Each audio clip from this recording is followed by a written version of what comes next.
Assalamualaikum warahmatullahi wabarakatuh. Saya ucapkan selamat pagi kepada Bapak Ahmad Sarladi selaku dosen mata kuliah Ekonomi Internasional, dan selamat pagi juga untuk teman-teman semua yang sedang menyaksikan video kami kali ini. Gimana nih kabar teman-teman semua? Semoga kita selalu dalam keadaan sehat walafiat dan selalu dalam lindungan Allah Subhanahu wa taala.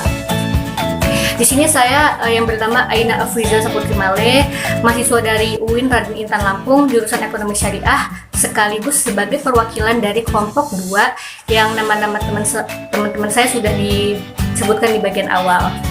Nah, pada kesempatan kali ini saya akan mempresentasikan kepada teman-teman semua mengenai materi kami yang berjudul Kebijakan Perdagangan Internasional Indonesia terkait pelarangan ekspor benih lobster. Nah, sebelum kita lanjut, kita tonton dulu yuk video kali ini. Cekidot.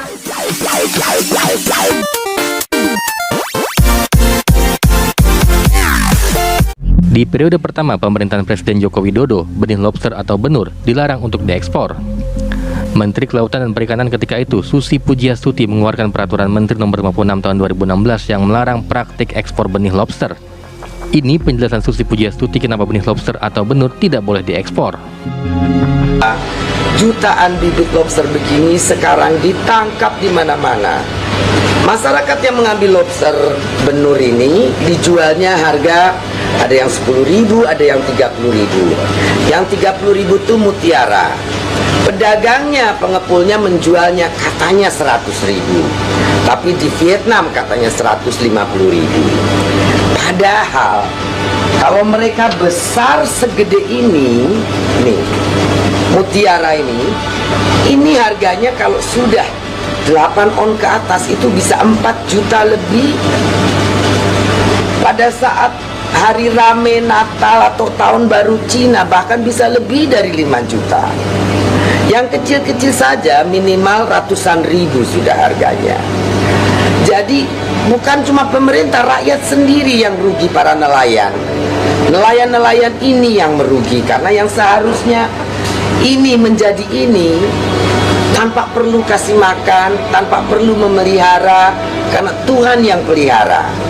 Akhirnya satu saat Indonesia akan kehilangan yang namanya lobster. Karena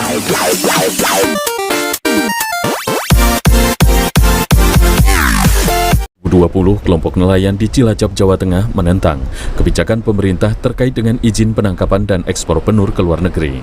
Sumadi, ketua kelompok nelayan Sentolo Kawat, Karangkandri, Cilacap, Jawa Tengah, melihat kebijakan ini mengancam masa depan nelayan.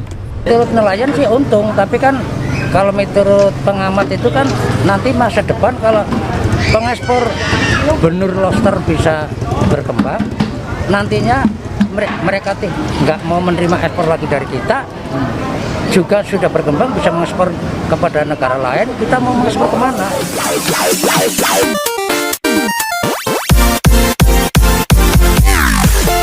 Ini adalah negara-negara tujuan ekspor ketika itu benih ekspor atau benih lobster belum diizinkan. Jadi Taiwan, Tiongkok, Hong Kong, Singapura adalah 4 negara yang mengekspor lobster terbesar di Indonesia dengan nilai Taiwan paling tinggi disusul dengan Tiongkok, Hong Kong, dan Singapura. Nah, yang menarik, sejak ekspor benur dibuka, Vietnam yang tadinya di angka negara tujuan ekspor ada di nomor 7 atau 8, sekarang jadi pembeli terbesar. Itu tercatat dari bulan Juni hingga September. Vietnam ini melesat menjadi negara yang mengekspor benur paling tinggi.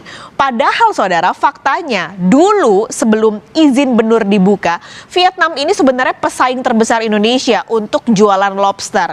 Nah, harga di Vietnam ini sebenarnya lebih murah karena kalau dari segi jarak Vietnam ke Taiwan, Vietnam ke Tiongkok, dan Vietnam ke Hong Kong misalnya, ini lebih dekat kan untuk negara-negara importir ini. Jadi biaya transportasinya terbilang lebih murah dibanding Indonesia. Nah, sekarang kok kayaknya Vietnam pinter banget ya beli benih dari Indonesia. Apakah nanti dia jual, dia budidaya di negaranya lalu dijual ke negara importir?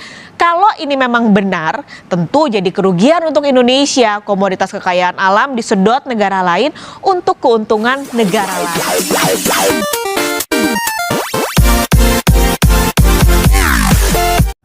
Bu, terkait dengan persoalan lobster sendiri seperti apa nanti solusinya dari kementerian sendiri? Apakah penegakan hukumnya atau seperti apa? Solusi ya berhenti, sikat. Nah, gimana nih teman-teman setelah menonton video yang sudah ditayangkan? Mungkin di antara teman-teman ada yang mendapat insight baru atau muncul banyak pertanyaan terkait pro dan kontra dari kebijakan ini, dari kebijakan pelarangan ekspor benih lobster ini. Kita bahas satu-satu dulu. Yang pertama saya akan menjelaskan tentang bagaimana sih potensi lobster di Indonesia. Nah, seperti yang kita ketahui, Indonesia ini memiliki daerah perairan yang lebih luas daripada daerah daratannya, dan di dalamnya sudah Allah anugerahkan kekayaan banyak sekali kekayaan laut yang memiliki nilai ekonomis yang tinggi. Salah satunya adalah lobster. Nah, di Indonesia sendiri banyak sekali daerah-daerah penghasil lobster, mulai dari Nusa Tenggara sampai Pulau Jawa. Lobster sangat suka dengan daerah substrat kelas lautan tropis yang sering sekali yang ciri-ciri ini sangat cocok untuk di daerah lautan Lombok, Nusa Tenggara Barat atau NTB. Nah, jadi tak heran jika Lombok itu menjadi daerah penghasil lobster terbaik. Nah, lobster sendiri ada banyak jenisnya, seperti yang kita ketahui itu ada lobster mutiara, lobster bambu, lobster batik, dan lobster batu, dan banyak jenis lobster yang lain. Dan yang paling sering ditangkap dan dibudidayakan di Indonesia adalah lobster jenis lobster batu. Nah, kenapa bisa memiliki nilai produksi yang sangat tinggi? Karena tadi itu Allah sudah memberikan kelebihan di sektor perairan di Indonesia, khususnya di Lombok ya. Dan di Lombok itu memiliki 6 spesies lobster jenis Panulirus. Nah, jenis Panulirus di mana jenis lobster Panulirus homarus atau yang sering disebut lobster hijau pasir itu merupakan spesies yang paling banyak ditangkap dan dibudidayakan karena memiliki nilai ekonomis yang sangat tinggi. Sehingga dari sini kita bisa melihat ya bahwa potensi lobster ini merupakan salah satu kekayaan yang sangat menjanjikan gitu untuk Indonesia. Itu tuh akan jika dibudidayakan dengan baik dan diimbangi dengan kebijakan yang tepat, maka itu tuh akan memiliki pengaruh baik gitu untuk sektor kelautan dan itu akan berimpak juga pada sektor ekonomi khususnya di Indonesia. Yang akan kita bahas selanjutnya adalah bagaimana nilai lobster dalam ekspor sektor perikanan di Indonesia. Nah, seperti yang sudah kita ketahui bersama dan saya sudah jelaskan di awal bahwa Indonesia itu merupakan negara yang memiliki kekayaan alam yang luar biasa dari perairan maupun sampai daratannya, yang terbentang dari Sabang sampai Merauke. Namun, apakah ini cukup menjanjikan bahwa Indonesia itu menjadi pemegang reward menjadi negara eksportir lobster terbesar? Namun faktanya menunjukkan Vietnam adalah negara menjadi negara eksportir lobster terbesar saat ini. Nah, pada tahun belakangan ini Indonesia itu tuh kalah nilai ekspor dibandingkan dengan Vietnam. Untuk pasar Jepang, ekspor lobster Vietnam itu mencapai 31 ton. Sementara Indonesia hanya mencapai 25 ton. Itu artinya kita tuh kalah jauh sekitar 18,6% dari Vietnam. Nah, padahal sebelumnya ya, Vietnam itu merupakan negara yang mengekspor terbesar di Indonesia, mengekspor lobster terbesar di Indonesia. Karena sejak ekspor benur itu dibuka, Vietnam itu berada di menjadi negara tujuan ekspor lobster di angka sekitar 7 atau 8. Namun sekarang melesat menjadi nomor 1 dibandingkan dengan Indonesia. Padahal tadinya itu kalah jauh gitu dengan Indonesia karena memang Vietnam itu membeli benih lobster dari Indonesia. Nah, apakah Vietnam itu sepintar itu mereka membeli benih lobster di Indonesia lalu dia budidayakan dan dia jual di negaranya dengan harga yang sangat mahal? Kalau tentu demikian itu sangat merugikan sekali untuk Indonesia karena komoditas kekayaan alam yang ada di Indonesia itu tuh direbut atau dicaplok atau disedot oleh negara lain untuk keuntungan negara lain, bukan untuk keuntungan Indonesia. Mungkin salah satu sebab pemerintah mengeluarkan kebijakan pelarangan ekspor lobster di Indonesia itu adalah salah satunya adalah itu, karena Indonesia itu tuh tidak mau terus-terusan untuk memberikan benih lobster kepada negara lain, dan yang mendapat untung yang lebih besar adalah mereka, sedangkan kita hanya mendapatkan untung yang sangat kecil karena yang dibeli adalah benih lobster yang bukan lobsternya. Selanjutnya kita akan membahas bagaimana dampak ekspor benih lobster terhadap volume ekspor lobster di Indonesia. Di satu sisi, meningkatnya ekspor lobster di Indonesia itu akan berpengaruh terhadap peningkatan nilai devisa di negara tersebut.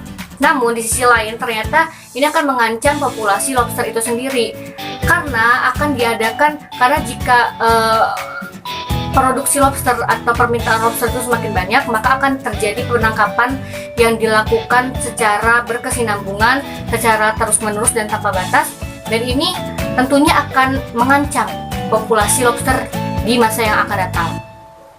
Nah, jika tidak dilakukan penanggulangan, maka beberapa tahun ke depan dapat dipastikan komoditas ini akan menghilang dari laut Indonesia. Dan ini sangat merugikan untuk Indonesia tentunya, karena semakin berkurangnya stok lobster di Indonesia akan mengakibatkan nilai ekspor lobster di Indonesia juga akan cenderung menurun. Nah, yang terakhir, bagaimana sih dampak larangan ekspor benih lobster ini terhadap perdagangan internasional di Indonesia? Nah, dengan adanya larangan ekspor benih lobster ini akan meningkatkan daya saing Indonesia di pasar internasional. Karena kenapa? Karena jika negara-negara lain itu ingin mendapatkan lobster yang berkualitas yang tentunya hanya bisa didapatkan di Indonesia, mereka tuh harus mengeluarkan banyak pengeluaran gitu. Sehingga Indonesia di mata dunia itu tidak terlalu terlihat murah dan tidak terlalu terlihat sepele, karena mereka jika ingin mendapatkannya itu tuh mereka harus mengeluarkan banyak uang gitu. Nah, pelarangan ekspor benih lobster ini juga akan menyelamatkan populasi lobster juga, karena jika benih lobster yang diekspor, maka semakin lama lobster itu akan semakin berkurang dan bisa jadi akan menghilang dari laut Indonesia. Nah, sehingga ada baiknya Indonesia itu lebih bisa memanfaatkan benih tersebut daripada ekspor.